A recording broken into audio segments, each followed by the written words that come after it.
నమో వెంకటేశాయ మాయాగుణస్వ విభూతే మాయాతీత స్వీయమూర్తే గోవింద గోవింద.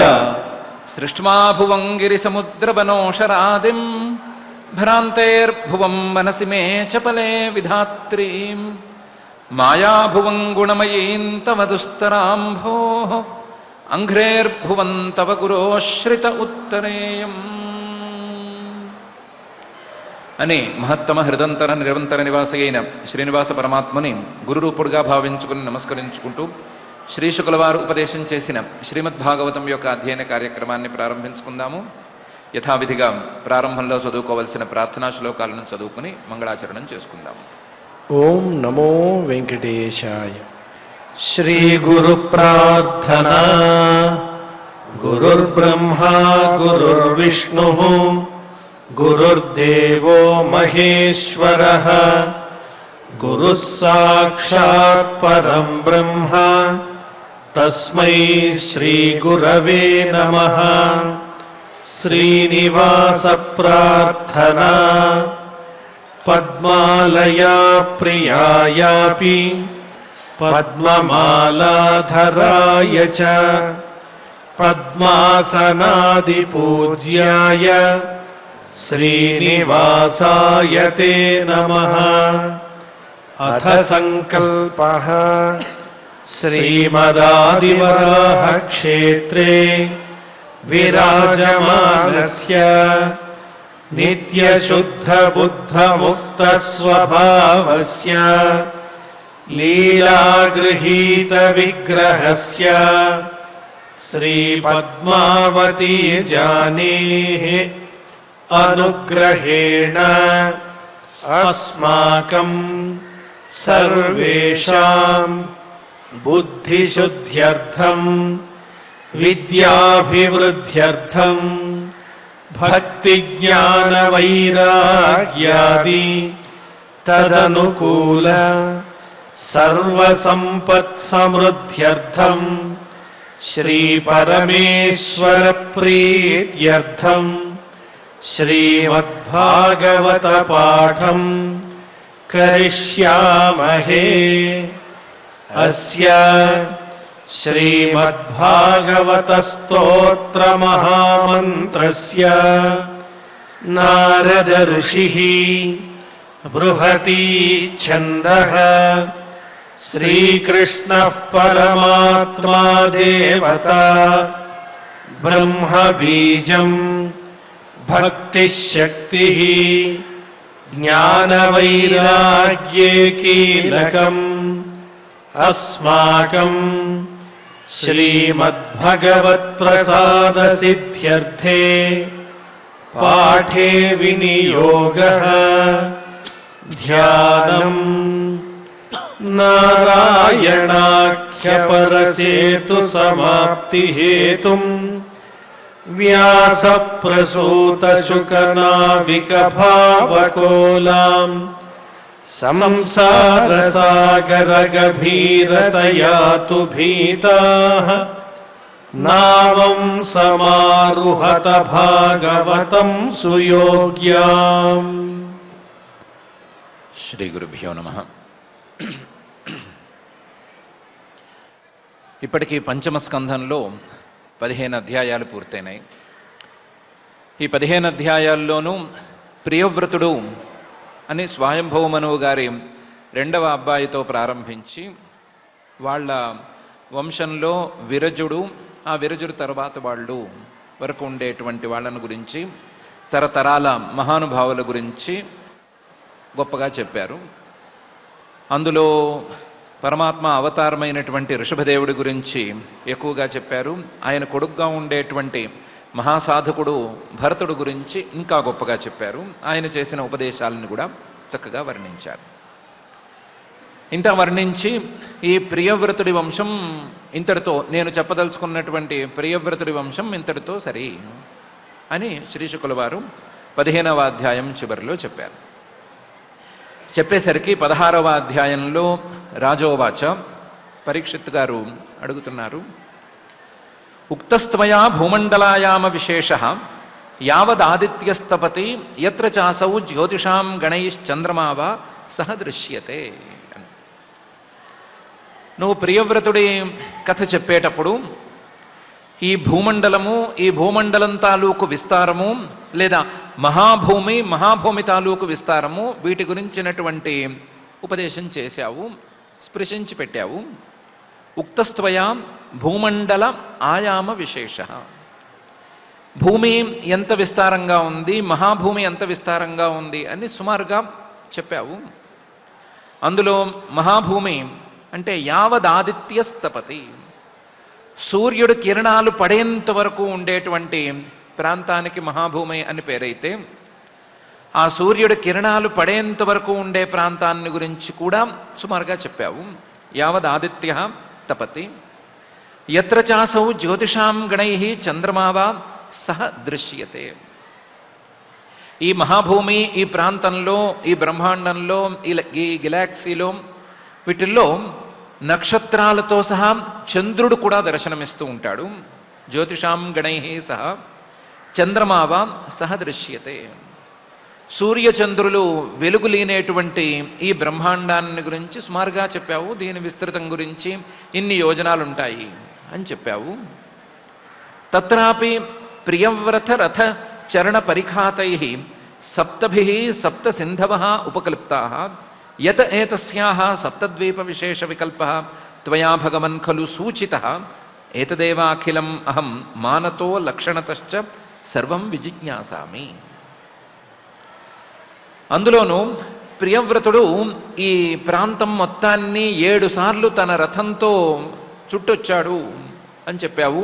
ప్రియవ్రతుడిని గురించి చెప్పేటప్పుడు మొదటి అధ్యాయంలోను తత్రాపి ప్రియవ్రత రథచరణ పరిఖాతై, ఆయన 7 సార్లు భూమి చుట్టూ తిరిగేటప్పుడు ఆయన రథం తాలూకు చక్రాల తాలూకు జాడలు లేదా గోతుల్లాంటివి ఈ భూమి మీద పడితే, అవి 7 సార్లు తిరిగాడు కాబట్టి 7 రకాలుగా పడితే వాటిల్లో నీళ్లు చేరి సప్త సింధవ ఉపకల్ప్తా, 7 రకాలుగా సముద్రాలు ఈ భూమి మీద ఏర్పడినాయి అని కూడా చెప్పావు.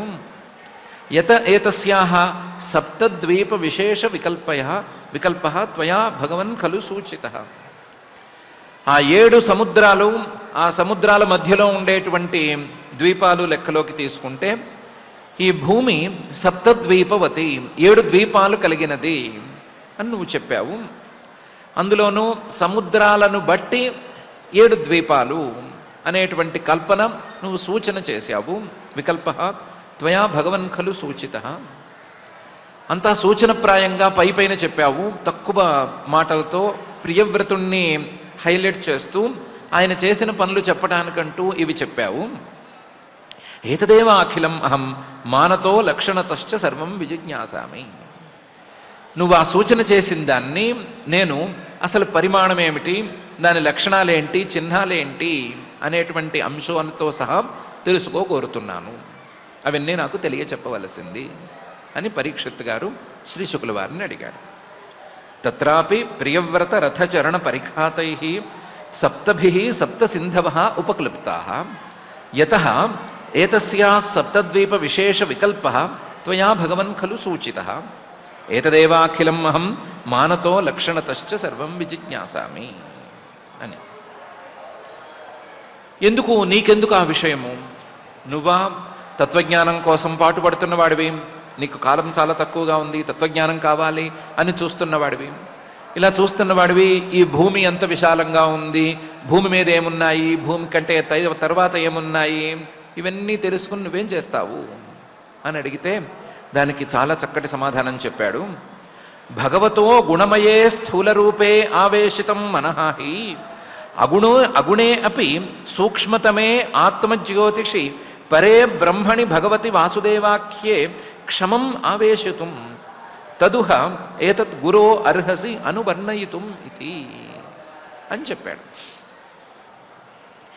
నాకేమీ ఇప్పుడు ఈ భూమి ఎంత ఉంది, ఎంత విశాలంగా ఉంది, దీన్ని నేను మళ్ళీ పాలించగలనా లాంటి ఆశలేం లేవు, దానికోసం అడగట్లేదు. తత్వజ్ఞానం అంటే పరమాత్మ యొక్క నిర్గుణ జ్ఞానం. నిర్గుణుడైనటువంటి పరమాత్మ యొక్క జ్ఞానం సులభంగా మానవుల మనసులకు అందదు.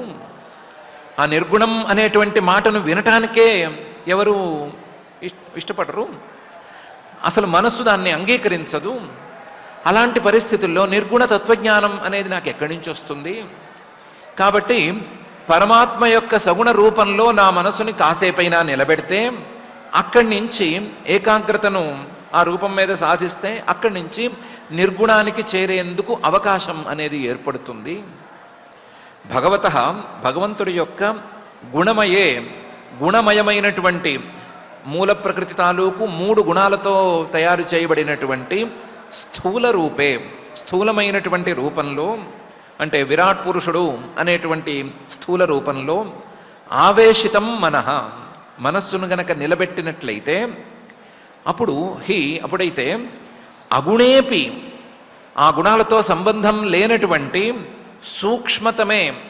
సూక్ష్మాల కంటే కూడా చాలా సూక్ష్మమైనటువంటి ఆత్మజ్యోతిషి, కేవలం ప్రకాశ రూపంగా ఉండేటువంటి ఆ పరమాత్మ ప్రకాశం మీద, పరే బ్రహ్మణి పరమాత్మ మీద, భగవంతుడైనటువంటి ఆ పరమాత్మ మీద, వాసుదేవాఖ్యే వాసుదేవుడు అనే పేరు కలిగినటువంటి ఆ పరమాత్మ మీద, సమస్త భూతాలకు ఆశ్రయమిచ్చి ఆ భూతాలకు వెలుగునిచ్చి ఆ భూతాలతో సంబంధం లేకుండా ఉండేటువంటి తత్వం మీద క్షమం ఆవేశితం, ఈ మనస్సు నిలపటానికి కాస్త యోగ్యతను పొందుతుంది. అందువల్ల తత్ ఏతత్ గురో, ఓ గురువా, అర్హసి అనువర్ణయితుం. అందువల్ల పరమాత్మ యొక్క స్థూల రూపంగా కనిపించేటువంటి ఈ భూమండలము, ఇందులో ఉండేటువంటి విశేషాలు, లేదా ఈ భూమండలాన్ని దాటినటువంటి విశేషాలు, వీటిని నాకు చెప్పు. నువ్వు నాకు వర్ణిస్తే, పరమాత్మ యొక్క స్థూల రూపమైనటువంటి విరాట్ పురుష దేహం మీద నాకేమైనా బుద్ధి నిలిస్తే, ఆ తర్వాత అగుణమైనటువంటి నిర్గుణమైనటువంటి పరమాత్మతత్వం మీద మనస్సు వెళ్ళేందుకు లేదా నిలిచేందుకు అవకాశం ఉంటుంది అని పరీక్షిత్ గారు అడిగాడు. భగవతో గుణమయే స్థూలరూపే ఆవేశితం మనః హి అగుణే అపి సూక్ష్మతమే ఆత్మజ్యోతిషి పరే బ్రహ్మణి భగవతి వాసుదేవాఖ్యే క్షమం ఆవేశితుం తదుహ ఏతత్ గురో అర్హసి అనువర్ణయితుం ఇది అనే ఈ గద్యంలో అడిగినటువంటి వాడు చాలా క్లియర్గా అడిగాడు. నాకు ఒట్టి భౌతికమైనటువంటి పదార్థాలు కాదు కావలసింది, పరమాత్మ శరీరంలో భాగంగా ఉండేటువంటి భౌతిక పదార్థాలు కావాలి. పరమాత్మ శరీరంలో భాగంగా ఉండేటువంటి భౌతిక పదార్థాలను నేను అర్థం చేసుకుంటే, వాటిని అవయవాలుగా మలుచుకుని ఆ అవయవాలతో పరమాత్మ తాలూకు విరాట్ పురుష దేహాన్ని నా మనసులో నేనే కల్పించుకుని దాని మీద నా మనస్సును నిలుపుకుని అక్కడి నుంచి పరమాత్మ యొక్క నిర్గుణతత్వం మీద నేను మనస్సును పెట్టడానికి వీలు నాకు కలుగుతుంది.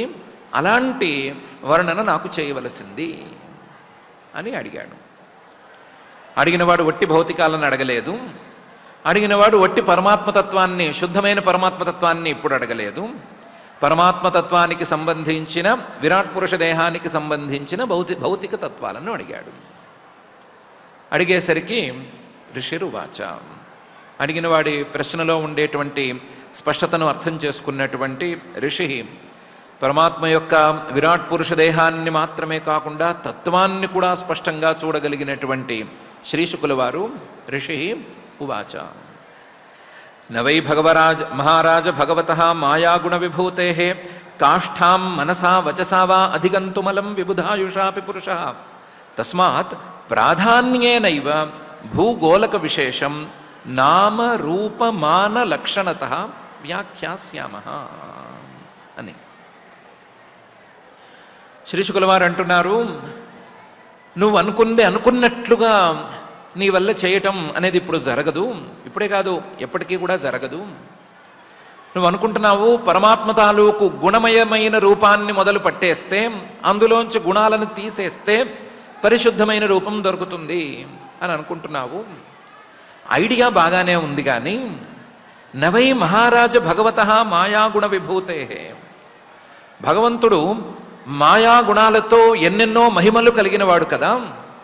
ఆ మాయాగుణాలతో వచ్చినటువంటి అన్ని మహిమలను, అందులోనూ ఆ మహిమల తాలూకు కాష్ఠం అంతును మనసా వచసా వా న అధిగంతుమలం. ఎవరైనా సరే చెబితే విని మనస్సుతో అర్థం చేసుకోవటం అనేది జరగదు. అసలు చెప్పేవాళ్ళు కూడా నోటితో వాటిని చెప్పగలగటం అనేది అయ్యే పని కాదు.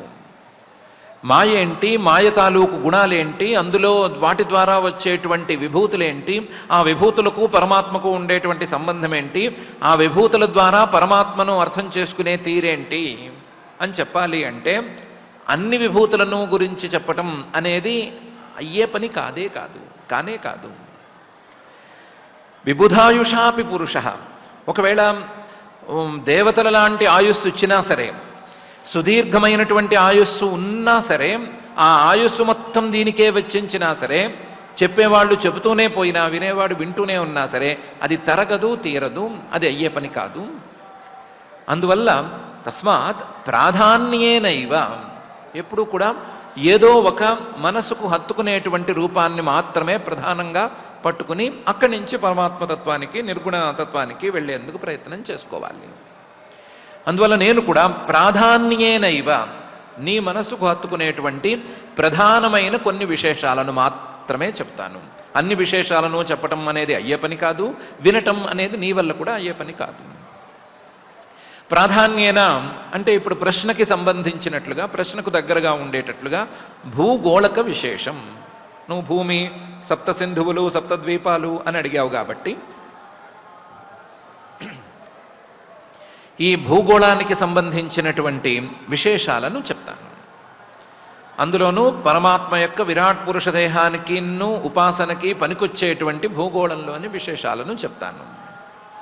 అందులో నామం, పేర్లు కొన్ని చెప్తాను, రూపం, వాటి యొక్క సన్నివేశం ఎలా ఉంటుంది అని చెప్తాను, మానం, దాని తాలూకు పరిమాణం, సైజ్, దాని గురించి చెప్తాను, లక్షణత, వాటి యొక్క చిహ్నాలను కూడా కొన్ని చెప్తాను. ఉపాసనకు పనికొచ్చే భూగోళానికి సంబంధించిన పరమాత్మ అవయవాలుగా ఉపయోగపడేటువంటి కొన్ని విశేషాలను నామ రూప మాన లక్షణత వ్యాఖ్యాస్యామ, నేను చెప్తాను అని శ్రీ శుకుల వారు అన్నారు. సో అడిగిన వాడికి కావలసిందేమో విరాట్ పురుషోపాసనకు కావలసినటువంటి రూపం, చెప్పే ఆయన చెప్తానన్నది విరాట్ పురుషోపాసనకు పనికొచ్చేటట్లుగా ఈ భూగోళానికి సంబంధించినటువంటి కొన్ని విశేషాలు అని ఇంతవరకు వచ్చింది. వచ్చి ఇలా సమాధానం మొదలు పెట్టేసరికి యోవాయంద్వీప కువలయ కమల కోశాభ్యంతర కోశ నియుత యోజన విశాల సమవర్తుల యథా పుష్కరపత్రం అని దాన్ని మొదలు పెడుతున్నారు.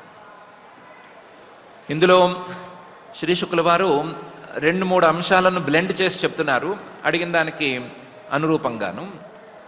ఒకటి ఉపాసనకు కావలసినటువంటి తీరు, మరొకటి సాధ్యమైనంత తక్కువ స్థాయిలో ఉండేటువంటి భౌతికమైన పదార్థాలు. దాని ప్రకారం ఉపాసకుడు తాను ఉన్న ప్రాంతంలో నుంచునున్నాడు అని అనుకుంటే, నుంచునో కూర్చునో ఉన్నాడు అని అనుకుంటే, తన వెన్నును నిటారుగా పెట్టి ఉన్నాడు అని అనుకుంటే, ఈ ఉపాసకుడి యొక్క శరీరం ఎలా ఉండాలో అదేవిధంగా విరాట్ పురుషుడు యొక్క దేహం కూడా ఉండాలి. విరాట్ పురుషుడు దేహం, ఉపాసకుడు దేహం సుమారుగా సమానంగా ఉండాలి. సమానంగా ఉన్నప్పుడే అందులోంచి తన దేహంలో ఉండేటువంటి మనసులోంచి ఆ విరాట్ పురుషుడిలోకి వెళ్ళటం అనేది సాధ్యపడుతుంది. తన మనస్సును దాని మీద నిలబెట్టడం అనేది సాధ్యపడుతుంది. అందుకని ముందు దీన్ని అయం ద్వీప, మనం ఉండేటువంటి జంబూ ద్వీపం, ఈ ద్వీపాన్ని ఒక తామర పువ్వులాగా అనుకోవచ్చు అని చెప్తున్నారు. తామర పువ్వు కువలయ కమల కోశాభ్యంతర కోశ. తామర పువ్వులో భూమి మొత్తాన్ని తామర పువ్వు కింద పెట్టుకుంటే ఆ తామర పువ్వులోని మధ్య ప్రాంతం కర్ణిక అని పేరుతో పిలువబడేటువంటి ప్రాంతం, ఆ ప్రాంతం మనం ఉన్నటువంటి ద్వీపం అని అనుకోవచ్చు. ద్వీపం అనేది తామర పువ్వులో మధ్య భాగం. కువలయం అంటే మొత్తం భూమి మొత్తం ఒక కమలం. కువలయ కమలం. ఆ కువలయం అనేది భూమి మొత్తం ఒక తామర పువ్వు అయితే, ఆ తామర పువ్వు మధ్యలో ఉండేటువంటి కోశాభ్యంతర కోశ ఇది మధ్యలో ఉండేటువంటి భాగం మనం ఉన్నటువంటి ఇప్పుడు ద్వీపం, జంబూ ద్వీపం. ఈ ద్వీపం తాలూకు పరిమాణం నియుత యోజన విశాల, సుమారుగా 1,00,000 యోజనాల విస్తీర్ణంలో ఉండేటువంటి భాగం. సమవర్తుల, గుండ్రంగా ఉండేటువంటి భాగం. యథా పుష్కరపత్రం, ఒక తామరాకు ఉన్నట్లుగా ఉండేటువంటి భాగం.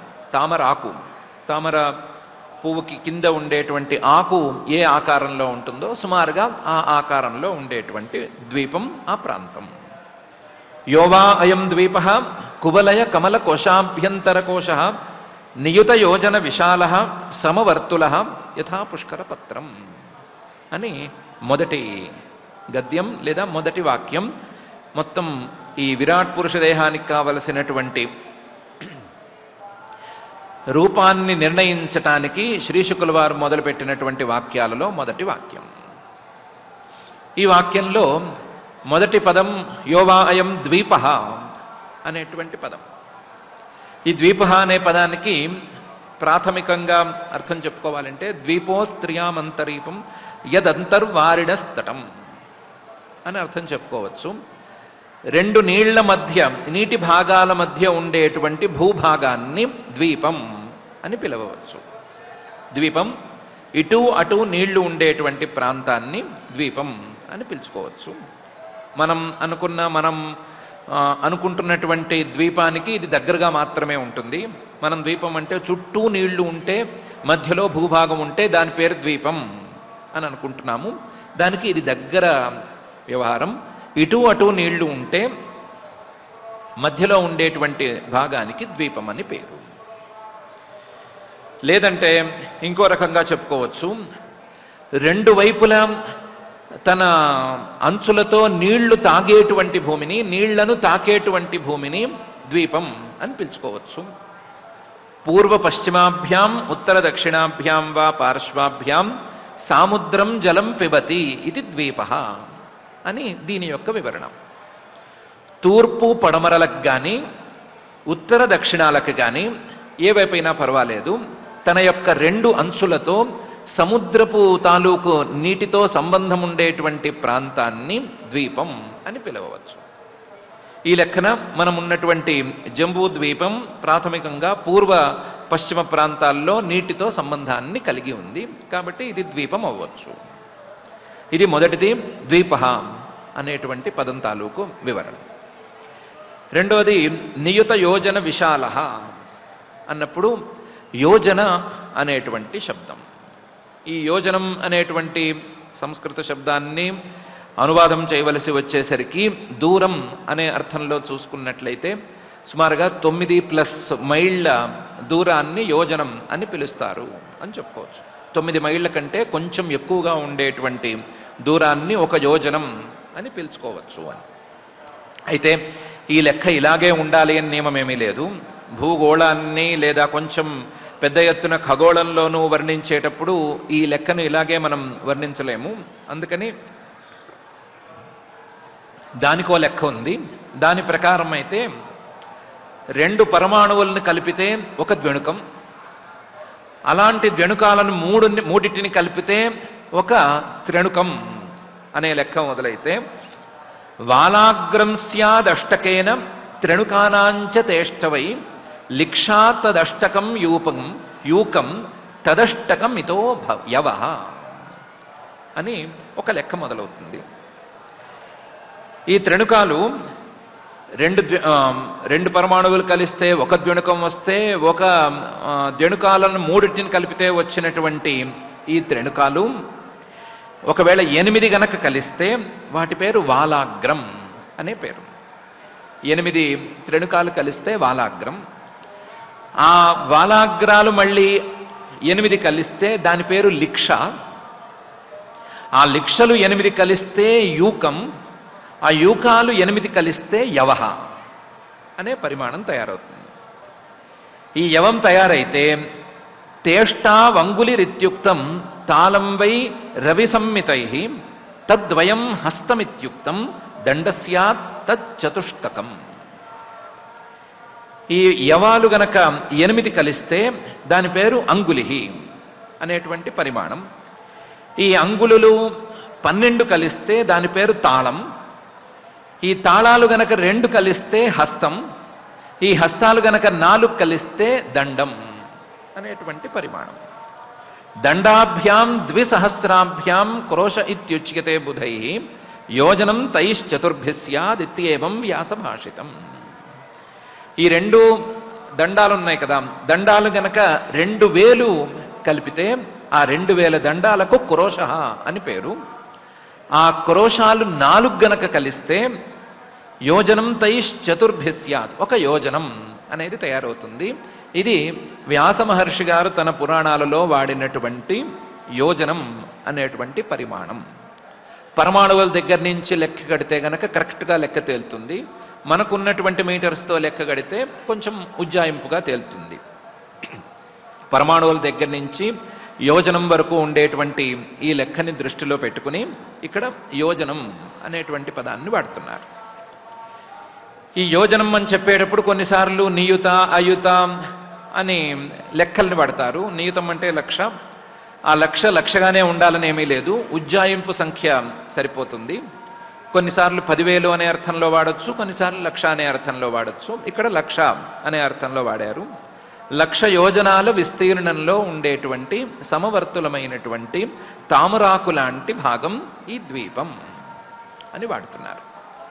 యోవాయం ద్వీప కువలయ కమల కోశాభ్యంతర కోశ నియుత యోజన విశాల సమవర్తుల యథా పుష్కర పత్రం. ఈ ద్వీపంలో, జంబూ ద్వీపంలో మొత్తం 9 వర్షాలున్నాయి అని ఈ స్కంధంలోనే ప్రాథమిక భాగాల్లో వస్తూనే ఉంది. యస్మిన్ 9 వర్షాణి 9 యోజన సహస్రాయామాని అష్టభిః మర్యాదాగిరిభిః సువిభక్తాని భవంతి. ఈ జంబూ ద్వీపంలో మొత్తం 9 వర్షాలున్నాయి. వర్షాలు అంటే ఈ భూమి తాలూకు కొన్ని ప్రాంతాలు. ఇవి ఒక్కొక్కటి 9 యోజన ఆయామాన్ని, ఒక్కొక్కటి సుమారుగా 9,000 యోజనాలు అని అనుకుంటే, 9,000 యోజనాలు అంటే మళ్ళీ ఉజ్జాయింపు అనుకున్నాం కదా, ఉజ్జాయింపుగా 9,000 యోజనాలు అయితే ఈ 9,000 యోజనాలతో ఒక్కొక్క వర్షము 9,000 యోజనాలతో ఉంది. అష్టభిః మర్యాదాగిరిభిః, మధ్యలో వీటికి అడ్డంగా 8 పర్వతాలు కూడా ఉన్నాయి. అష్టభిః మర్యాదాగిరిభిః సువిభక్తాని భవంతి. ఆ పర్వతాలను బట్టి ఈ వర్షాలను విభాగం చేయటం అనేది జరుగుతుంది. అంటే జంబూద్వీపం తాలూకు వైశాల్యం, ఆ వైశాల్యాన్ని మొత్తం 9గా విభాగం చేయటం, ఆ విభాగానికి మధ్యలో పర్వతాలను పెట్టటం అనేది కూడా జరుగుతుంది. మొత్తం 8 పర్వతాలు 9 వర్షాలతో కూడినటువంటి ఒక జంబూద్వీపం. ఇటు అటు పూర్వ పశ్చిమాలకు సముద్రం ఉన్నటువంటి ద్వీపం ఈ ప్రాంతం. ఏషాం మధ్యే ఇలావృతం నామ ఆభ్యంతర వర్షం. యస్య నాభ్యాం అవస్థితః పర్వతః సౌవర్ణః కులగిరిరాజः మేరుః ద్వీపాయామ సమున్నాహః కర్ణికాభూతః కువలయ కమలస్య మూర్ధని 32 సహస్రయోజన వితతః మూలే 16,000 తావతా అంతర్భూమ్యాం ప్రవిష్టః అని పై మాట. ఈ 9 వర్షాలున్నాయి కదా, వాటి పేర్లు నాభి, కింపురుష, హరివర్ష, ఇలావృత, రమ్యక, హిరణ్మయ, కురు, భద్రాశ్వ, కేతుమాలలు అని పేర్లు కదా. ఇంతకుముందు వీటి గురించిన ప్రస్తావన వచ్చింది. ఈ పేర్లతో ఈ వర్షాలకు రాజులు ఉన్నారు అని కూడా వచ్చింది. అందులో నాభిగారు ఈ జంబూద్వీపానికి లేదా ఇప్పుడున్నటువంటి జంబూద్వీపంలోని ఈ ప్రాంతానికి, మనం ఉన్న ప్రాంతానికి రాజుగారు అని కూడా ఇంతకుముందు వచ్చింది. వాటిల్లో ఏషాం మధ్యే, ఈ వర్షాలలో ఇలావృతం నామ ఆభ్యంతర వర్షం. ఇలావృతం అనేది మధ్యలో ఉండేటువంటి ప్రాంతం, ఇలావృతం అని దానికి పేరు. ఇది ఆభ్యంతర వర్షం.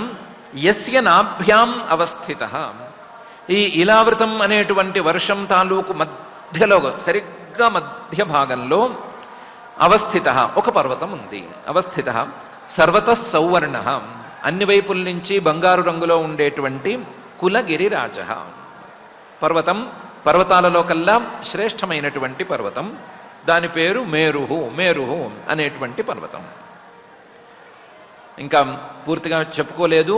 చెప్పుకున్న తర్వాత కంగారు పడదాం. అంతవరకు కంగారు పడద్దు. బంగారు వర్ణంలో ఎక్కడ పర్వతం ఉంది, వెళ్ళి తెచ్చుకోవచ్చా అనేటువంటి ప్రశ్నలేమి ఇప్పుడేం వద్దు. మేరుహు, మేరు పర్వతం అనేటువంటి బంగారు రంగులో ఉండే ఒక పర్వతం. ఆ మేరు పర్వతం తాలూకు పరిణామం ద్వీపాయామ సమున్నాహ. ఈ జంబూద్వీపం మొత్తం ఎంత ఉందో అంత ఎత్తులో ఆ పర్వతం ఉంది. అంటే 1,00,000 యోజనాల మేరకు విస్తీర్ణంగా ఉంది. ఇది కర్ణికాభూత. సరిగ్గా మనం జంబూద్వీపాన్ని ఒక తామర పువ్వులా అనుకుంటే, లేదా భూమి మొత్తాన్ని తామర పువ్వులా అనుకుంటే దాని మధ్య భాగం, సరిగ్గా మధ్య భాగంగా వస్తుంది. కువలయ కమలస్య మూర్ధని. కువలయం, కు అంటే భూమి, వలయం అంటే గుండ్రంగా ఉండేటువంటిది. గుండ్రంగా ఉండేటువంటి ఈ భూమి తాలూకు, తామర పువ్వు లాంటి ఈ భూమి తాలూకు మూర్ధని తలకాయ మీద 32,000 యోజన వితత. 1,00,000 యోజనాల మేరకు దాని ఎత్తుంది కదా. ఆ 1,00,000 యోజనాల ఎత్తుతో పాటుగా 32,000 యోజన వితత మూలే, 32,000 యోజనాల విస్తీర్ణంతో అది వ్యాపించి ఉంది. 16,000 తావతా అంతర్భూమ్యాం ప్రవిష్ట. లోపలికి, భూమి లోపలికి 16,000 యోజనాల పాటు చొచ్చుకుపోయింది. 1,00,000 యోజనాల ఎత్తులో 16,000 యోజనాలు భూమిలోకి చొచ్చుకుపోయింది. మిగతా 84,000 యోజనాల పాటు బయటికి కనిపిస్తోంది. అంత పెద్ద మహాపర్వతం అని శ్రీశుకుల వారు చెప్తున్నారు. ఏషాం మధ్యే ఇలావృతం నామ ఆభ్యంతర వర్షం యస్య నాభ్యామవస్థిత సర్వతః సౌవర్ణః కులగిరిరాజః మేరుః ద్వీపాయామ సమున్నాహ కర్ణికాభూతః కువలయ కమలస్య మూర్ధని 32,000 యోజన వితతః మూలే 16,000 తావతా అంతర్భూమ్యాం ప్రవిష్టః. అయితే అంత పెద్ద బంగారు పర్వతం 1,00,000 యోజనాల ఎత్తులో ఉండే, సుమారుగా మన జంబూద్వీపం అంత ఎత్తులో ఉండేటువంటి పర్వతమే అయితే కంటికి కనిపించాలి కదా అని మన ప్రశ్న. దానికి సింపుల్ ఆన్సర్ కూడా ఉంది. శ్రీశుకుల వారు చెప్తున్నది ఒక పర్వతం అంటే కంటికి కనిపించేటువంటి పర్వతం అనే దాని గురించి కాదు. కంటికి కనిపించినటువంటి ఖగోళ శాస్త్రంలో ప్రసిద్ధమైనటువంటి, శాస్త్ర ప్రసిద్ధమైనటువంటి ఒక రేఖను గురించి శ్రీశుకుల వారు చెప్తున్నారు. మన భూమి యొక్క ఉత్తర దక్షిణ ధ్రువాలను కలుపుతూ ధ్రువమండలం దాకా వ్యాపించి ఉండేటువంటి ఈ రేఖకు మేరుహు అని పేరు. ఆ మేరు రేఖను గురించి చెప్తున్నారు. ఈ మేరు రేఖని మేరు పర్వతం అని చెప్పుకోవటంలో చిన్న లాజిక్కే ఉంది. పర్వతం అంటే దానికి అచలం అని మనొక పేరుంది, అంటే కదలని వస్తువు అని. అలాగే ఈ రేఖ కూడా, ఊహాజనితమైనటువంటి ఈ రేఖ కూడా కదలకుండా ఉంటుంది అనేటువంటి అర్థంలో పర్వతం అని పెట్టారు. కదలని ఊహాజనితమైనటువంటి భూమి యొక్క ఉత్తర దక్షిణ ధ్రువాలను కలుపుకుంటూ ధ్రువుడి దాకా తీసుకెళ్లేటువంటి ఒకానొక రేఖకు, భూమి యొక్క యాక్సిస్ మీదుగా వెళ్ళేటువంటి రేఖకు మేరు రేఖ లేదా మేరు పర్వతం అని ఖగోళ శాస్త్రంలో పేరు.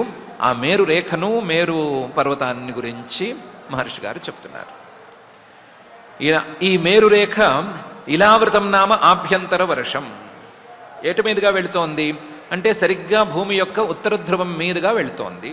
ఉత్తర ధ్రువం మీదుగా వెళ్లే మాట అయితే ఈ ఇలావృతం అనేది ఉత్తర ధ్రువం ప్రాంతంలో ఉండేటువంటి వర్షం. యస్య నాభ్యాం అవస్థిత, ఆ ఇలావృతం మధ్యలో ఉంది అనుకుంటే, ఉత్తర ధ్రువంలో ఉందనుకుంటే, ఆ ఉత్తర ధ్రువం మధ్యలోంచి ఈ రేఖ వెళ్తోంది, ప్రయాణం చేస్తోంది. సర్వతః సౌవర్ణ. ఈ మేరు రేఖను చూస్తే గనక, జాగ్రత్తగా గమనిస్తే, దీని మీద రకరకాల ప్రకాశాలు పడుతూ ఉంటాయి. కాబట్టి సూర్యుడి తాలూకు ప్రకాశాలు, మిగతా నక్షత్రాల తాలూకు ప్రకాశాలు అన్నీ పడుతూ ఉంటాయి. కాబట్టి ఈ రేఖను జాగ్రత్తగా చూసుకుంటే ప్రకాశమానంగా ఉంటుంది, బంగారు రంగులో ప్రకాశిస్తూ ఉంటుంది అనే అర్థంలో సౌవర్ణ, బంగారు రంగులో ప్రకాశించేది అని చెప్తున్నారు.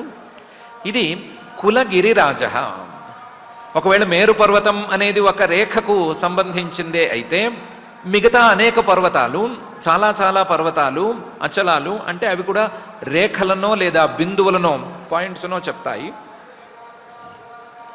అలాంటి బిందువులకి అలాంటి రేఖలన్నిటికీ కూడా రాజా లాంటి రేఖ ఇది, చాలా పెద్ద రేఖ. కాబట్టి కులగిరి రాజ మేరు ఇది ద్వీపాయామ సమున్నాహ, ఊహాజనితమైన రేఖ కాబట్టి మనకు ఎంతవరకు శాస్త్రంలో అవసరం ఉంటుందో అంతవరకు గీసుకోవచ్చు. అంతవరకు గీసుకుంటే గనక ఈ జంబూద్వీపం ఎంత ఎత్తులో ఉందో అంత ఎత్తులో అంత దీర్ఘంగా ఇది ఉంది అని చెప్పుకోవచ్చు. కర్ణికాభూత, ఇదే సరిగ్గా భూమికి మధ్యగా వచ్చేటువంటిది. కువలయ కమలస్య మూర్ధని, గుండ్రంగా ఉండేటువంటి భూమి తాలూకు తలకాయ మూర్ధ అంటే ఉత్తర ధ్రువం ఇవ్వాలి. ఆ ఉత్తర ధ్రువంలో 32,000 యోజన వితతో మూలే 16,000 తావత అంతర్భూమ్యాం ప్రవిష్ట.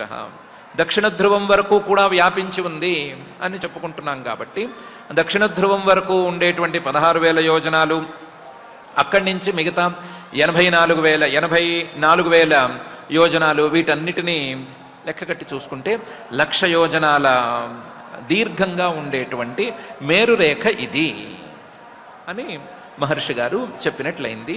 తావత అంతర్భూమ్యాం ప్రవిష్ట అని.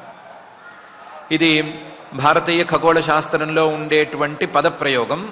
మేరు పర్వత లేదా కువలయం ఇలాంటి పదాలన్నీ ఖగోళ శాస్త్రంలో ఉండేటువంటి పదాలు. మనకు కాస్తంత పరిచయం తక్కువగా ఉండేటువంటి పదాలు. మనకు ఒకవేళ పరిచయం ఉంటే అది సాహిత్యానికి సంబంధించిన పదాలుగానే ఎక్కువగా పరిచయం ఉంటుంది. పర్వతం అంటే కొండ, చెట్టు, అందులో ఉండేటువంటి పువ్వు, పండు, ఈ దృష్టే తప్ప రేఖ అనేటువంటి అభిప్రాయం కొంచెం తక్కువగా ఉంటుంది. శాస్త్రీయంగా చూసుకుంటే పర్వత శబ్దానికి లేదా అచల శబ్దానికి రేఖ అనే అర్థం కూడా సరిపోతుంది. ఈ అర్థంతో చూసుకుంటే మేరురేఖ సరిగ్గా వచ్చింది. ఈ మేరురేఖను కూడా చెప్పడంలో మహర్షి గారి యొక్క ఆంతర్యం, మనిషి నుంచున్నాడు అని అనుకుంటే లేదా వెన్ను నిటారుగా పెట్టుకున్నాడు అనుకుంటే అతని యొక్క వెన్నుపూస నిటారుగా ఉండేటువంటి వెన్నుపూస, దానికి కూడా మేరుదండం అనే పేరు యోగశాస్త్రంలో ఉంది.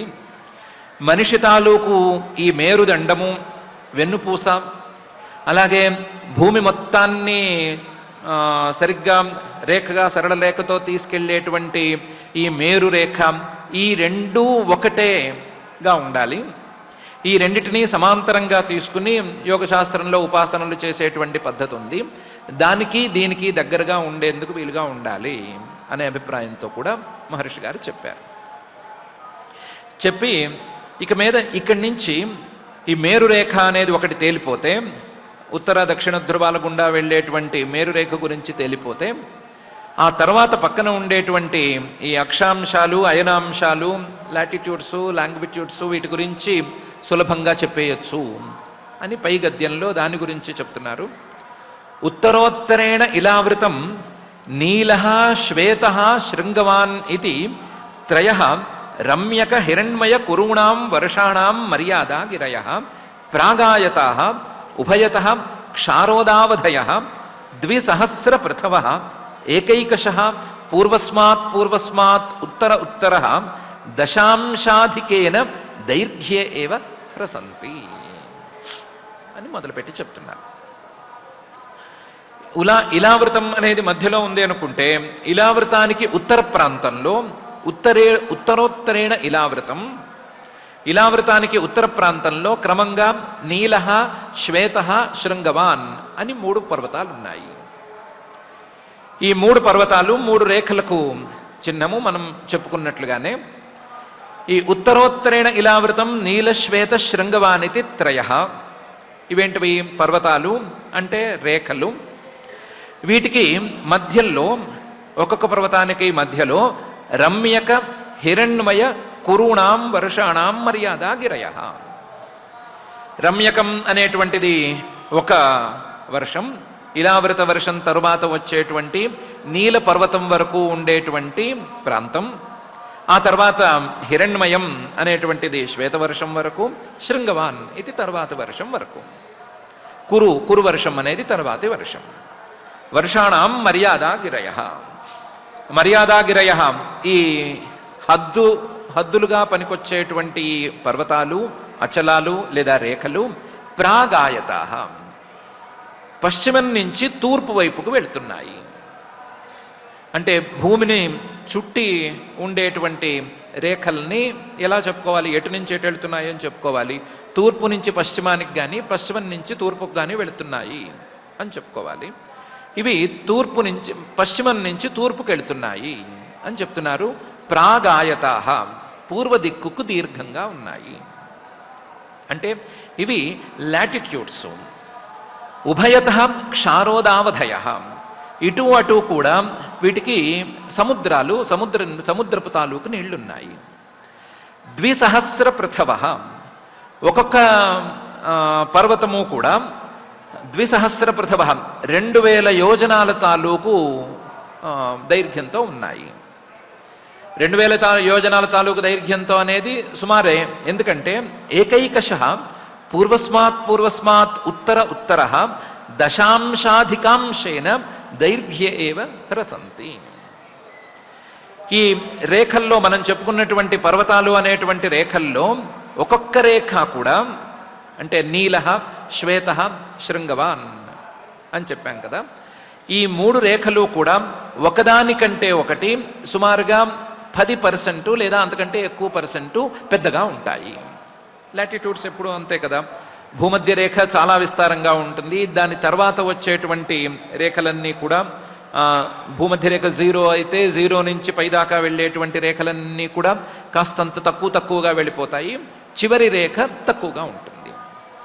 ఇప్పుడు మనం 3 రేఖలను గురించి మాట్లాడుకుంటున్నాం కాబట్టి ఈ 3 రేఖలు కూడా ఒకదానికంటే ఒకటి తక్కువగా ఉంటాయి లేదా ఒకదానికంటే ఒకటి ఎక్కువగా ఉంటాయి. 3 రేఖల్లో ఒకటి 2,000 యోజనాలు ఉంది అంటే దానికంటే కొంచెం ఎక్కువగా ఇంకోటి ఉంది, దానికంటే ఇంకొకటి ఎక్కువగా ఉంది అని 3 రేఖలు వచ్చినాయి.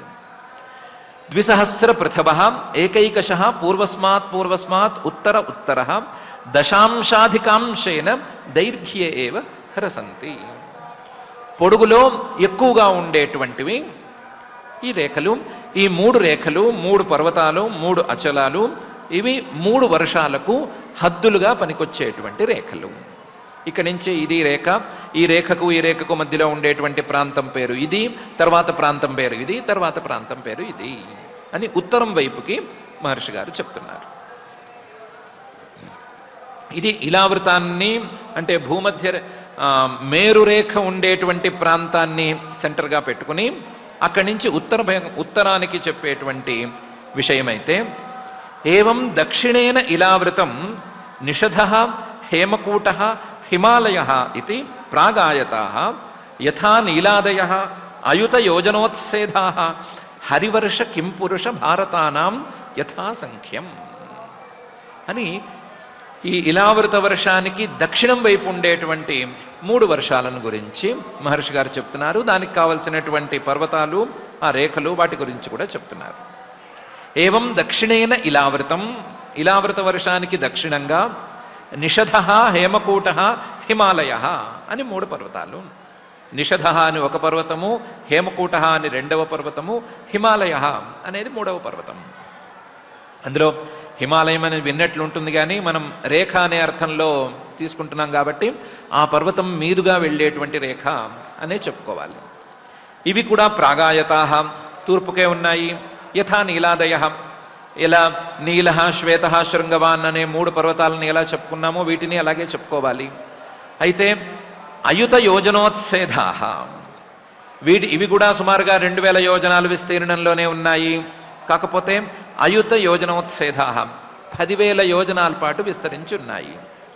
హరివర్ష కింపురుష భారతానాం ఈ రేఖల మధ్యలో ఈ పర్వతాల మధ్యలో ఉండేటువంటి భూభాగాల పేర్లు క్రమంగా చూస్తే నిషధం వరకునేమో హరివర్షం, తర్వాత హేమకూటం వరకునేమో కింపురుషం, హిమాలయం నుంచేమో భారతవర్షం అనేటువంటి ప్రాంతాలు. 3 పర్వతాలు 3 పర్వతాలకు యువతల ఉండేటువంటి ఈ వర్షాలు అని మహర్షి గారు చెప్తున్నారు. ఏవం దక్షిణేన ఇలావృతం నిషధో హేమకూటో హిమాలయ ఇది ప్రాగాయతాః యథా నీలాదయః అయుత యోజనోత్సేధాః హరివర్ష కింపురుష భారతానాం యథాసంఖ్యం అని.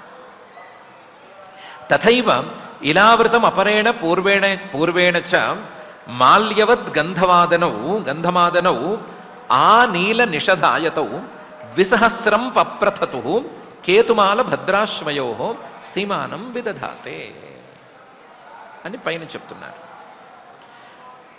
ఇలావృతం మధ్యలో ఉంది. ఇలావృతానికి అపరేణ పూర్వేణ చ, ఇలావృతానికి పశ్చిమానికి, ఇలావృతానికి పూర్వ దిక్కుకి 2 వర్షాలు ఉన్నాయి. అవి కేతుమాల వర్షం ఒకటి, భద్రాశ్వ వర్షం మరొకటి.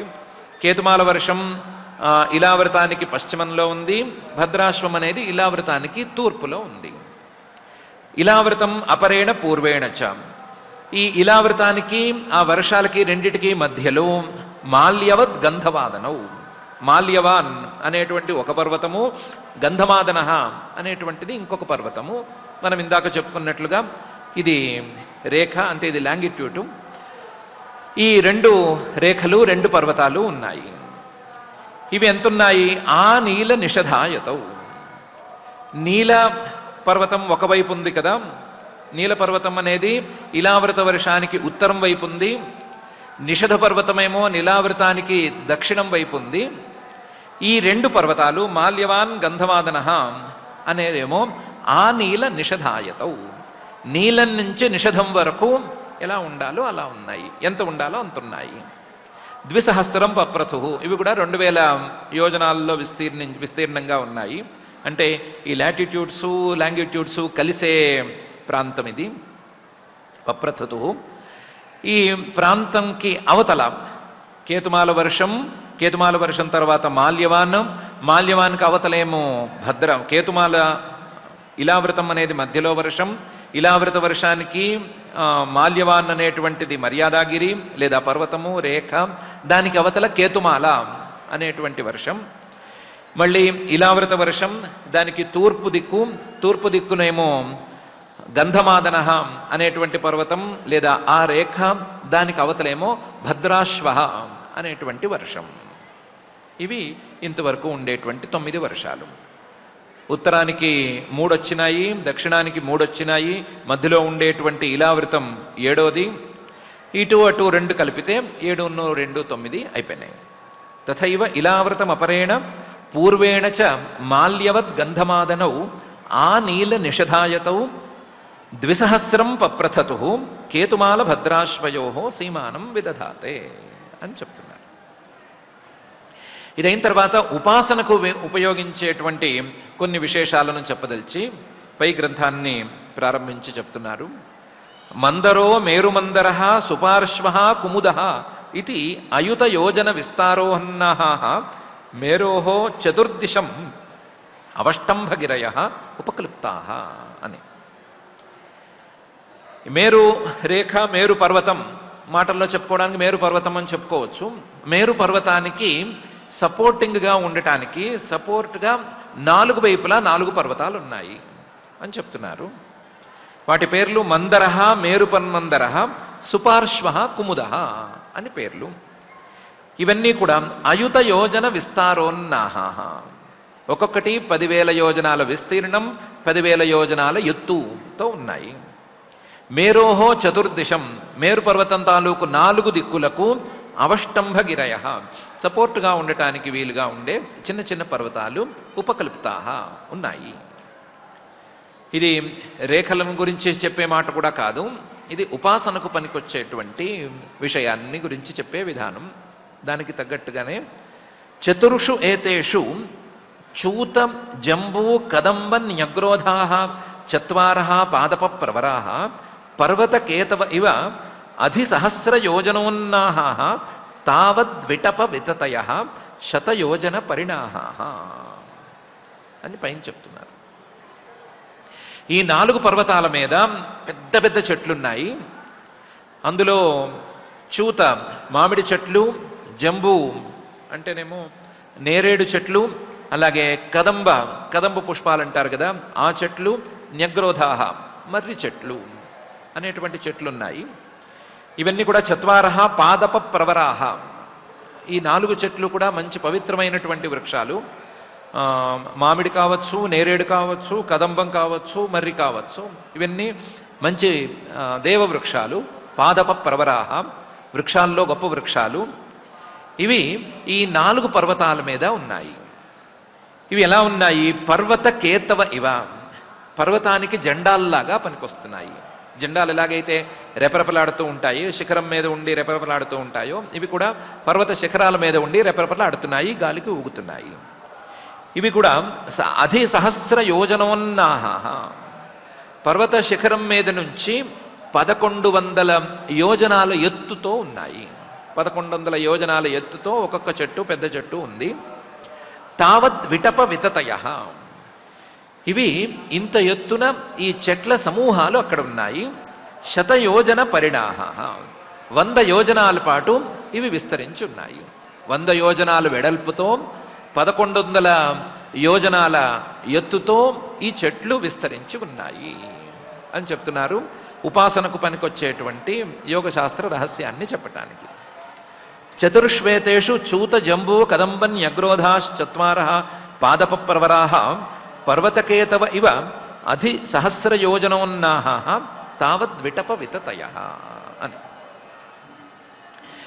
వీటిల్లో ఈ 4 పర్వతాల్లోనూ, అవష్టంభగిరులు అని చెప్పిన 4 పర్వతాల్లోనూ హ్రదాశ్చత్వార పయో మద్విక్షు రసమృష్టజలా యదుపస్పర్శిన ఉపదేవగణా యోగైశ్వర్యాణి స్వాభావికాని భరతర్షభ ధారయంతి అని చెప్తున్నారు. ఈ 4 పర్వతాల మీద 4 మడుగులు లాంటివి ఉన్నాయి, పెద్దవి. హ్రదాహ లేదా పెద్ద చెరువులు ఉన్నాయి. అందులో ఒక్కొక్క చెరువులోనూ పయో క్షీరం లాంటి నీరుంది, మధు తేనె లాంటి నీరు మరొక దాంట్లో ఉంది, ఇక్షురస చెరుకు రసం లాంటి నీరు మరొక దాంట్లో ఉంది, మృష్టజల పరిశుద్ధమైనటువంటి వాటర్ అనేది ఇంకోవైపు ఉంది. ఈ 4 మడుగుల్లోని నీళ్లని, 4 పర్వతాల మీద ఉండేటువంటి 4 మడుగుల్లో ఉండేటువంటి నీళ్లని యదుపస్పర్శిన ఉపదేవగణా, గంధర్వులు వాడుతూ ఉంటారు. ఈ గంధర్వులు ఈ నీటిని ముట్టుకోవటం ద్వారా యోగైశ్వర్యాణి స్వాభావికాని భరతర్షభ ధారయంతి, వాళ్ళు ఈ నీటి తాలూకు స్పర్శ వల్ల రకరకాల యోగైశ్వర్యాలు, యోగానికి సంబంధించినటువంటి సిద్ధుల్ని స్వాభావికంగా అంటే తమ జన్మతః సంప్రాప్తించినటువంటి సిద్ధుల్ని ధారయంతి, వాళ్ళు అనుభవిస్తూ ఉంటారు. భరతర్షభ, భారతవర్షంలో పుట్టిన, భారతవర్షానికి రాజుగా పనిచేసినటువంటి ఓ పరీక్షిత్తు, ఇది యోగశాస్త్రానికి సంబంధించిన వ్యవహారము. ఈ యోగశాస్త్రంలో కొన్ని సిద్ధులున్నాయి. ఆ సిద్ధుల్ని గంధర్వులు జన్మతః ప్రాప్తం చేసుకుని ఉంటారు, జన్మతః వాటిని సాధించుకుని ఉంటారు. జన్మతః సాధించుకున్నటువంటి గంధర్వులు తెచ్చిపెట్టుకున్నటువంటి ఆ సిద్ధుల్ని ఇచ్చేటువంటి ఉపాసనా విధానం ఇందులో ఒకటి ఉంది.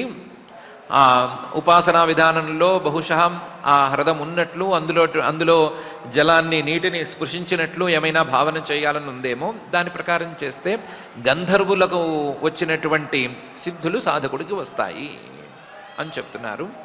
ఎక్కువ సాధనా రహస్యాలను చెప్పదలుచుకోలేనట్టుంది. అందుకని ఇందులో సాధన ఉంది, యోగశాస్త్రం తాలూకు ఉపాసన ఉంది అని చెప్పటానికి యోగైశ్వర్యాణి అనేటువంటి పదాన్ని మాత్రమే అట్టిపెట్టి ఎక్కువ చెప్పకుండా ముందుకెళ్ళిపోతున్నారు.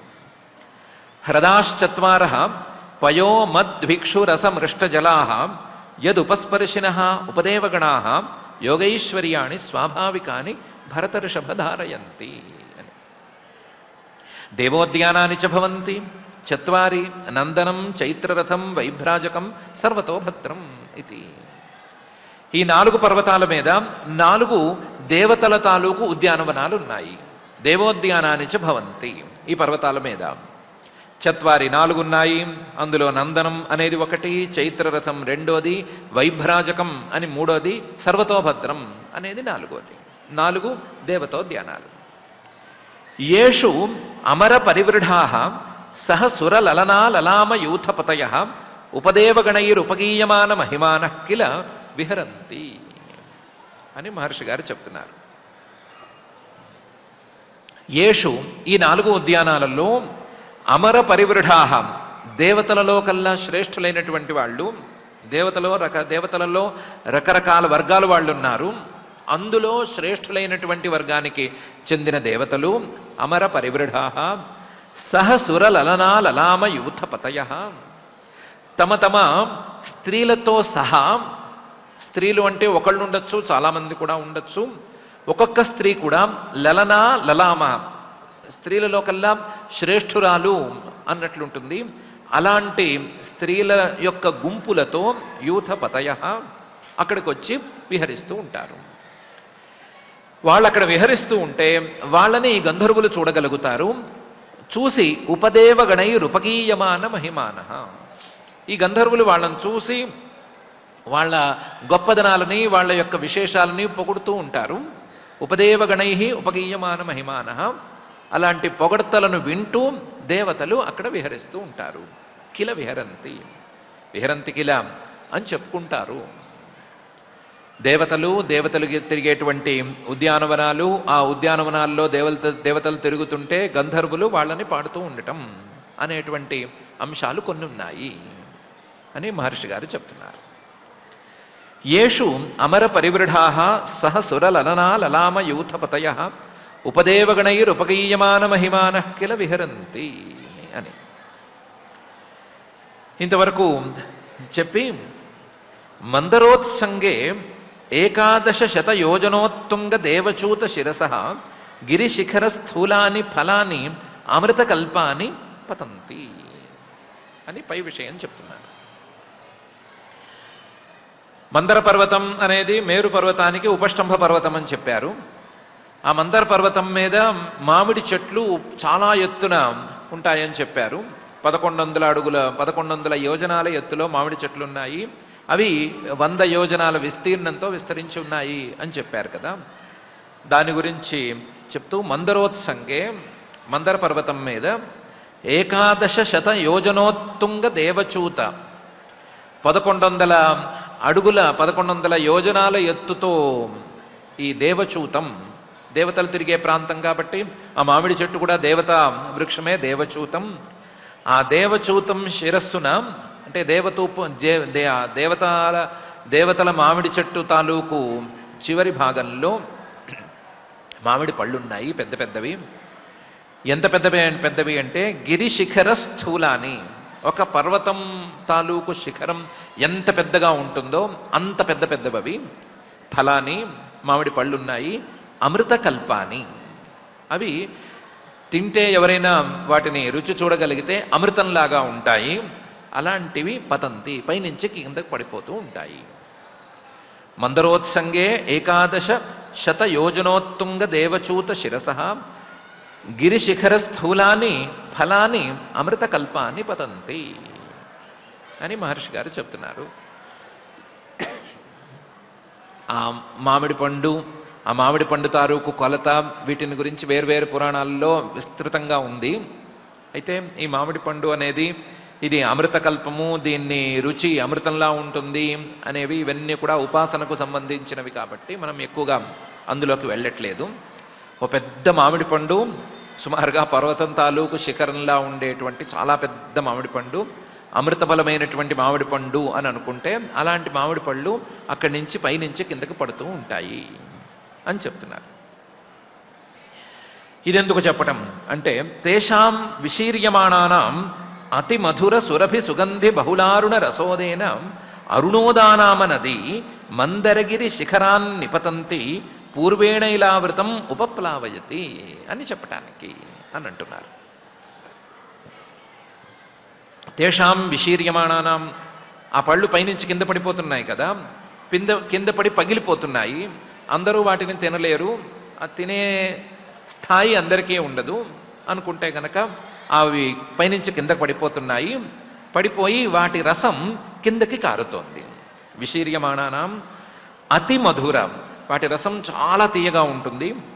సురభి, వాటి యొక్క వాసన చాలా గొప్పగా ఉంటుంది. అందులోనూ సుగంధి, ఇతర సంపర్కం లేకుండా తమదైనటువంటి వాసనను మాత్రమే ఆ పళ్ళు కలిగి ఉంటాయి. అలాంటి వాసనతో కూడిన అమృత రసం అనేది ఆ పళ్ళ నుంచి కారుతూ ఉంటే బహుళారుణ రసైన రసోదేన. ఆ అమృత రసం అందులోంచి కారుతూ ఉంటే ఆ కారినటువంటి ఆ అమృత రసం క్రమక్రమంగా ఒక నది లాంటి రూపాన్ని సంతరించుకుంటుంది. ఆ నది లాంటి రూపానికి అరుణోదా అని పేరు. ఎర్రటి మామిడి పళ్ళ రసాన్ని తనలో కలిగి ఉంటుంది కాబట్టి అరుణోదా అని ఆ నదికి పేరు. ఈ అరుణోదా అనేటువంటి నది మందరగిరి శిఖరాత్ నిపతంతి, మందరగిరి పర్వతాగ్రం నుంచి జారుతూ ఉంటుంది. పూర్వేణ ఇలావృతం ఉపప్లావయతి, ఇలావృత వర్షానికి పూర్వభాగం మొత్తాన్ని వ్యాపించి ఉంటుంది అని మహర్షి గారు చెప్తున్నారు. తేషాం విశీర్యమాణానాం అతి మధుర సురభి సుగంధి బహుళారుణ రసోదేన అరుణోదానామ నది మందరగిరి శిఖరాన్ని పతంతి పూర్వేణ ఇలావృతం ఉపప్లావయతి అనేటువంటి ఈ వాక్యంలో ఇది కూడా ఉపాసన తాలూకు వ్యవహారంలా కనిపిస్తోంది. ఆ ఫలాలు అమృత ఫలాలు అవ్వటము, అమృత ఫలాల తాలూకు రసం క్రమక్రమంగా ఒక నదిలాగా పారుతూ ఉండటము, ఆ నది పారి పారి తూర్పుకి ప్రవహించటం అనేది ఉపాసన చేసుకునే వాళ్ళు చేయవలసినటువంటి భావనలో భాగంగాను, ఆ యోగ సిద్ధిని అందుకున్న వాళ్ళు అనుభవించేటువంటి ఫలితంగాను స్పష్టంగా కనిపిస్తోంది. ఇలా స్పష్టంగా కనిపించేటువంటి భాగాన్ని మహర్షి గారు ఈ గద్యంలో చెప్తున్నారు. ఇంకా కూడా పైన యదుపజోషణాత్ భవాన్యా అనుచరీణాం పుణ్యజన వధూనాం అవయవ స్పర్శ సుగంధవాత దశయోజనం సమంతాత్ అనువాసయతి అని పైన దాన్ని గురించే చెప్తున్నారు. ఈ అరుణోద అనే పేరు కలిగినటువంటి నది మందరగిరి శిఖరం మీద ఉండేటువంటి పెద్ద పెద్ద మామిడి చెట్ల నుండి కిందకి పడిన మామిడి పళ్ళ తాలూకు రసాన్ని తనలో కలుపుకున్నటువంటి అరుణోదా నది, ఆ అరుణోదా నది తాలూకు రసాన్ని యదుపజోషణాత్, రసాన్ని కొంతమంది సేవించగలరు. వాళ్ళెవరు? భవాన్యాహ అనుచరీణాం, భవానీ పార్వతీదేవి ఆవిడ యొక్క అనుచరులు, ఆవిడ యొక్క చెలికత్తెలు. భవానీ భవుడి యొక్క భార్య అయినటువంటి పార్వతి, ఆవిడ యొక్క అనుచరులు పుణ్యజన వధూనాం, వీళ్ళు యక్షజాతికి చెందినటువంటి అనుచరులు. వీళ్ళు ఆవిడ్ని సేవించుకున్న వాళ్ళు ఈ నదిలో మునిగి తేలటం వలన అవయవ స్పర్శ సుగంధవాత, వాళ్ళ యొక్క అవయవాల తాలూకు సుగంధంతో కలిసినటువంటి వాయువు దశయోజనం సమంతాత్ అనువాసయతి, 10 యోజనాల పాటు తన వాసనతో నింపేస్తోంది. అరుణోదా అనే నది, ఆ నదిలో మునిగినటువంటి వాళ్ళు భవానీకి పార్వతీదేవికి అనుచరులైనటువంటి యక్షస్త్రీలు. ఆ యక్షస్త్రీలు దాంట్లో మునిగి తేలి బయటికి వచ్చేసరికి వాళ్ళ ఒంటి మీద నుంచి వచ్చేటువంటి ఈ వాసన 10 యోజనాల పాటు విస్తరించి ఉంది అని మరొక విశేషాన్ని చెప్తున్నారు. చెప్పి మందరగిరికి సంబంధించినటువంటి విశేషాలని ఇంతటితో పూర్తి చేస్తున్నారు. యదుపజోషణాత్ భవాన్యా అనుచరిణాం పుణ్యజనవధూనాం అవయవ స్పర్శ సుగంధవాత దశయోజనం సమంతాదనువాసయతి అని. ఇంకా కూడా పైన ఇంకా 3 పర్వతాలు ఉన్నాయి. 3 పర్వతాల్లో నదులు రావాలి. వీటన్నిటి విశేషాలు మహర్షి గారు తన నోట చెప్పాలి. మనం జాగ్రత్తగా ఆయన మాటలను వినాలి. వినే ముందు ఇదంతా కూడా కొంతమేరకు భౌతికంగా కనిపిస్తోంది, కొంతమేరకు ఖగోళ శాస్త్రంలో ఉండేటువంటి అక్షాంశాలు, రేఖాంశాలు, అయనాంశాలు వీటిని గురించి చెప్పినట్లుగా అనిపిస్తోంది. కొంతమేరకు ఏదో విరాట్ పురుషుడు యొక్క దేహంలో భాగంగా ఉన్నట్లుగా అనిపిస్తోంది. మరి కొంతమేరకు యోగోపాసనలకు, దానికంటే పై స్థాయి ఉపాసనలకు సంబంధించిన వ్యవహారాల్లా కనిపిస్తోంది. ఎంత మేరకు మనకు పూర్తిగా అర్థమవుతుంది అనేది దైవాధీనంగా ఉండేట్లే అనిపిస్తోంది. అందులో ఏమీ పెద్ద విశేషం లేదు. కానీ కాకపోతే పరీక్షిత్ గారు అన్నటువంటి ఒక అంశం మాత్రం ముఖ్యమైనటువంటి అంశం. మనం భగవంతుడి యొక్క ఈ స్థూల సృష్టిని అర్థం చేసుకోగలిగితే, ఎంతో కొంత దీన్ని మన మనసులోకి ఎక్కించుకోగలిగితే, భగవంతుడి యొక్క స్థూల సృష్టిని మొత్తాన్ని భగవంతుడి యొక్క ఒక శరీరంగా భావించగలిగితే, అక్కడి నుంచి భగవంతుడి తత్వాన్ని అందుకోవటం అనేది సులభమయ్యేందుకు అవకాశం ఉంది. దీన్ని మనం రకరకాలుగా వాడుకోవచ్చు. స్థూల దృష్టిని మనం చూస్తున్నటువంటి తీరుని ఈ విధంగా మార్చుకోవటానికి వాడుకోవచ్చు, లేదా స్థూల దృష్టిని ఈ దృష్టితో పెంచుకోవటం అనేటువంటి తీరులోనైనా వాడుకోవచ్చు. అది చాలా గొప్ప విషయం. ఆ విషయాన్నైనా కనీసం ఈ వృత్తాంతం ద్వారా మనం కనిపెట్టి భగవంతుడి యొక్క స్థూల రూపం మీద కనీసం మనస్సు నిలబటం, ఆ నిలిచిన మనస్సు భగవంతుడి యొక్క సూక్ష్మాతి సూక్ష్మమైనటువంటి తత్వాన్ని అర్థం చేసుకునేటువంటి సామర్థ్యాన్ని తెచ్చిపెట్టుకోవటం అనే దశ దాకా ఎలా మనం సాధన చేయాలి అనే విషయం మీద ఆలోచన చేసుకుందాము. మనకి మన మనస్సుకి అలాంటి యోగ్యతను ఇవ్వవలసిందిగా ఆ మహత్తమ హృదంతర నిరంతర నివాసి అయిన శ్రీనివాస పరమాత్మని భక్తిగా ప్రార్థించుకుందాము. శ్రద్ధగా పారాయణ కార్యక్రమాన్ని ప్రారంభించుకుందాం. ఈరోజు మనం పంచమ స్కంధం 16వ అధ్యాయంలో ఉన్న గద్య భాగాన్ని పారాయణ చేసుకుంటున్నాం. అథ శ్రీమద్భాగవతే పారమహంస్యాం సంహితాయాం పంచమస్కంధే షోడశోऽధ్యాయః రాజోవాచ ఉక్తస్త్వయా భూమండలాయామ విశేషః యావదాదిత్యస్తపతి యత్ర చాసౌ జ్యోతిషాం గణైః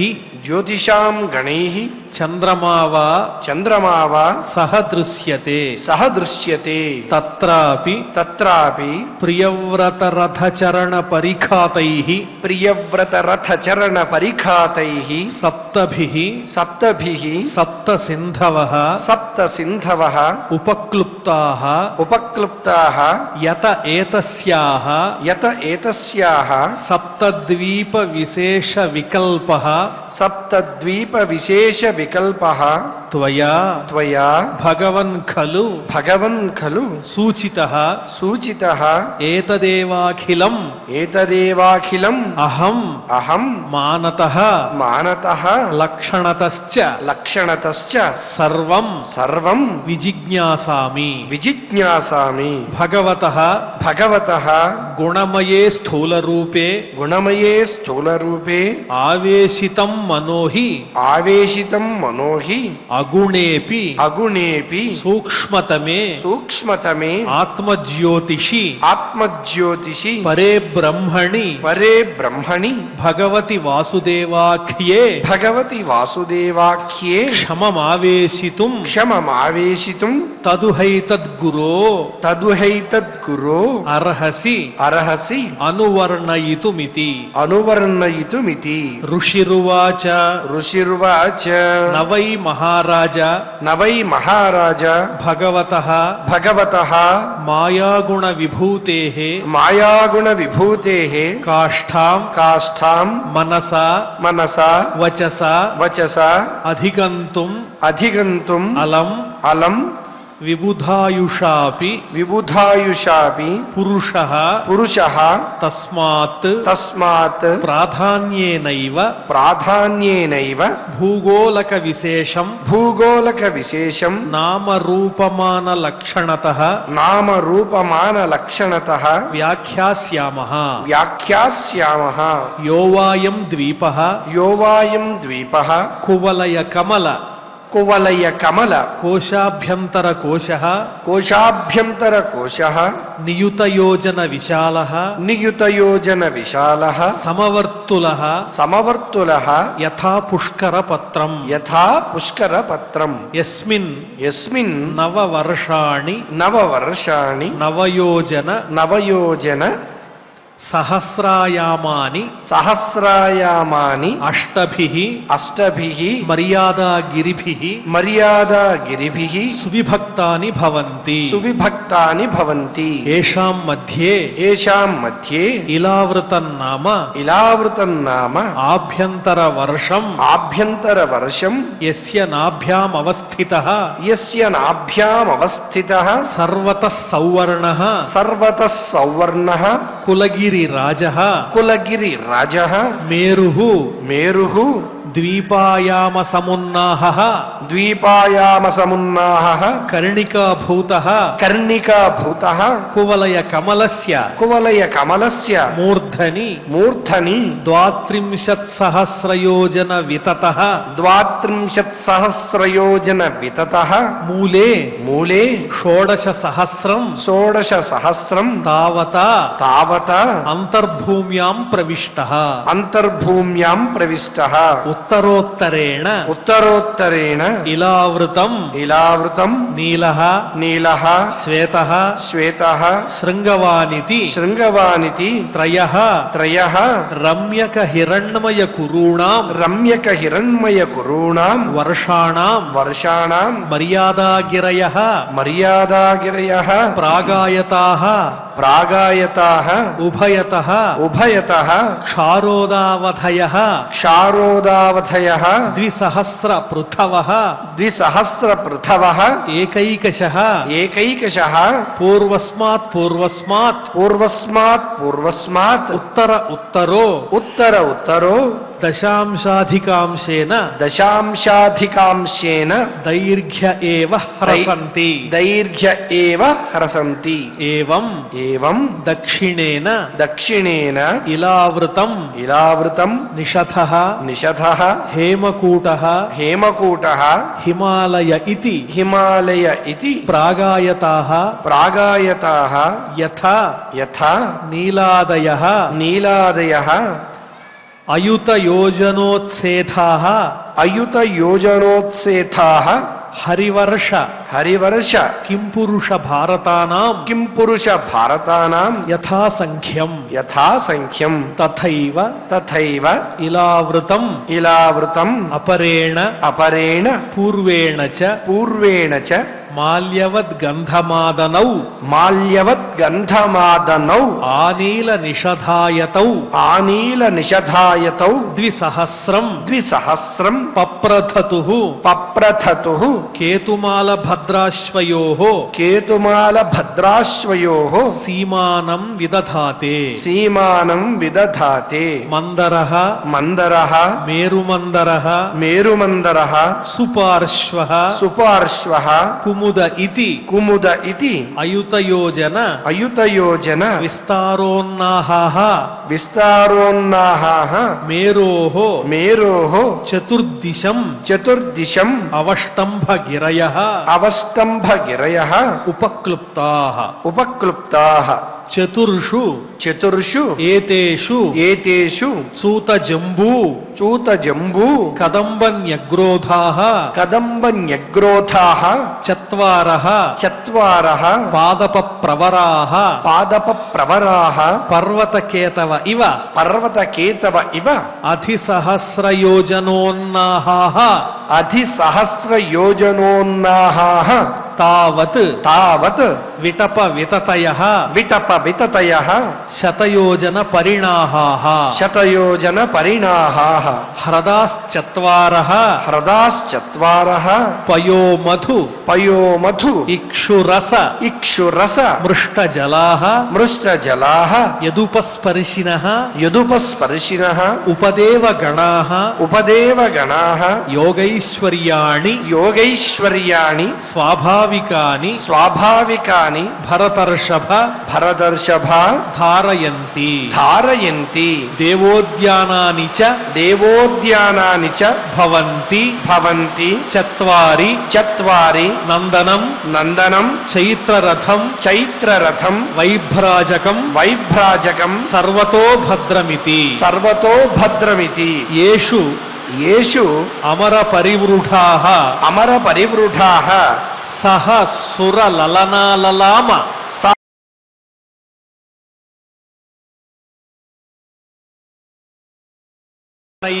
ఉపదేవగణైః ఉపగీయమానమహిమానః ఉపగీయమానమహిమానః కిల కిల విహరంతి విహరంతి మందరోత్సంగే మందరోత్సంగే ఏకాదశ ఏకాదశ శతయోజనోత్తుంగ శతయోజనోత్తుంగ దేవచూత శిరసః దేవచూత శిరసః గిరిశిఖర స్థూలాని గిరిశిఖర స్థూలాని ఫలాని ఫలాని అమృత అమృత కల్పాని అమృత కల్పాని పతంతి పతంతి తేషాం తేషాం విశీర్యమాణానాం విశీర్యమాణానాం అతిమధుర అతిమధుర సురభి సుగంధి సురభి సుగంధి బహుళారుణ బహుళారుణ రసోదేన రసోదేన అరుణోదానామ అరుణోదానామ నదీ నదీ మందరగిరి శిఖరాత్ మందరగిరి శిఖరాత్ నిపతంతి నిపతంతి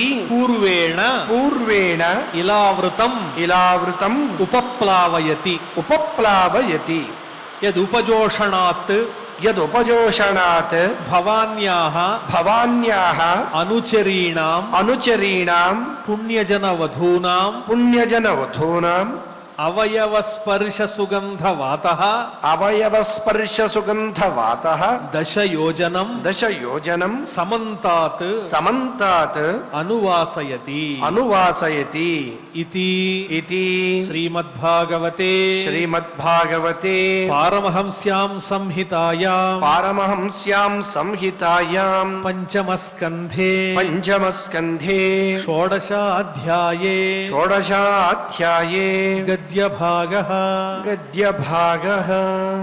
ఓం నమో వెంకటేశాయ.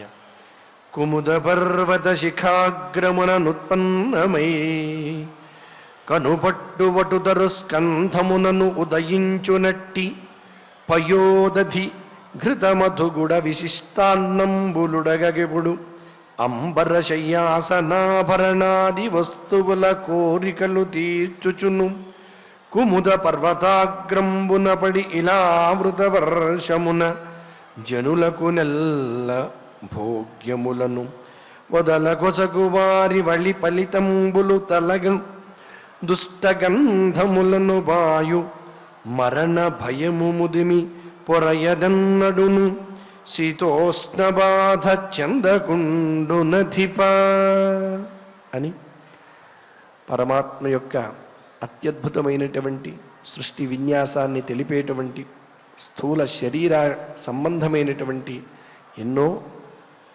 అంశాలను ఆచార్యముఖతః తెలుసుకునేటువంటి భాగ్యాన్ని ఆ దేవదేవుడు మనకు నిరంతరం అందిస్తూ ఉన్నాడు. ఈ జ్ఞానయజ్ఞ పరంపర కొనసాగి మనందరికీ కూడా భాగవత తత్వం పరిపూర్ణంగా అందజేయమని మరొక్క మారు ఆ కలియుగ ప్రత్యక్షదైవమైన శ్రీనివాస పరబ్రహ్మని భక్తితో ప్రార్థిస్తూ యథాప్రకారం క్షమాప్రార్థన దగ్గర నుంచి మంగళాంత శ్లోకం వరకు పఠించి మంగళాంతంగా నేటి ఈ అధ్యయన కార్యక్రమానికి పరిసమాప్తిని పలుకుదాం. అథ క్షమా ప్రార్థనా యదక్షరపదభ్రష్టం మాత్రాహీనం చ యద్భవేత్ తత్సర్వం క్షమ్యతాం దేవ నారాయణ నమోస్తుతే. అథ భగవత్ సమర్పణం కాయేన వాచా మనసేంద్రియైర్వా బుద్ధ్యాత్మనా వా ప్రకృతే స్వభావాత్ కరోమి యద్యత్ సకలం పరస్మై నారాయణాయేతి సమర్పయామి. అథ లోకక్షేమ ప్రార్థనా సర్వే భవంతు సుఖినః సర్వే సంతు నిరామయాః సర్వే భద్రాణి పశ్యంతు మా కశ్చిద్ దుఃఖభాగ్ భవేత్. అథ మంగళం శ్రియః కాంతాయ కళ్యాణ నిధయే నిధయేర్థినాం శ్రీవేంకటనివాసాయ శ్రీనివాసాయ మంగళం.